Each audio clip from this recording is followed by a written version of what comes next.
નમસ્કાર દર્શક મિત્રો, હું છું પરેશ ચૌહાણ. સૌરાષ્ટ્ર સમ્રાટ ન્યૂઝ ચેનલમાં આપનું હાર્દિક સ્વાગત છે. પાટણના હારીજ ખાતે કન્યા શાળાની બાજુમાં આવેલ આંબેડકર વાસમાં છેલ્લા 1.5 વર્ષથી પાણીની સમસ્યા.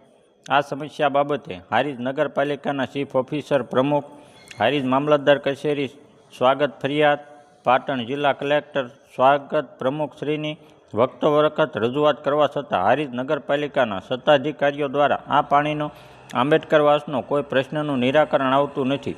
નીચેથી માંડી ઉપર સુધી દરેક જગ્યાએ રજૂઆત કરવા છતાં હારીજ નગરપાલિકાના ચીફ ઓફિસર તથા હારીજ નગરપાલિકાના પ્રમુખ તથા હારીજ નગરપાલિકાના અધિકારીઓ આંખ આડા કાન કરી રહ્યા છે. Bureau report Mukesh Thakkar, Patan. શું તકલીફ છે તમારે?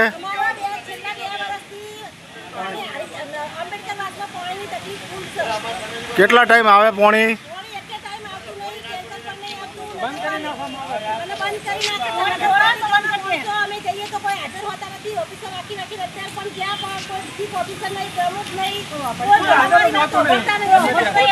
નગરપાલિકામાં કેટલી વાર રજૂઆત કરવા ગયા તમે?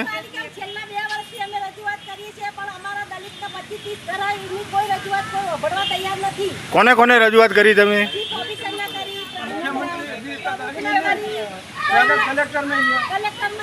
શું જવાબ આપવામાં આવે?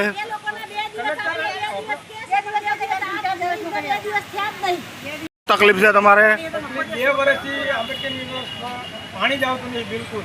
કેટલી વાર રજૂઆત કરી? રજૂઆતો તો બધે કરી છે. ક્યાં ક્યાં કરી? હારીજ સ્વાગત ફરિયાદ પણ કરી, મામલતદારમાં જિલ્લા સ્વાગત ફરિયાદ પણ કરી. હા, પણ હારીજ નગરપાલિકા કોઈ સાંભળતું જ નહીં.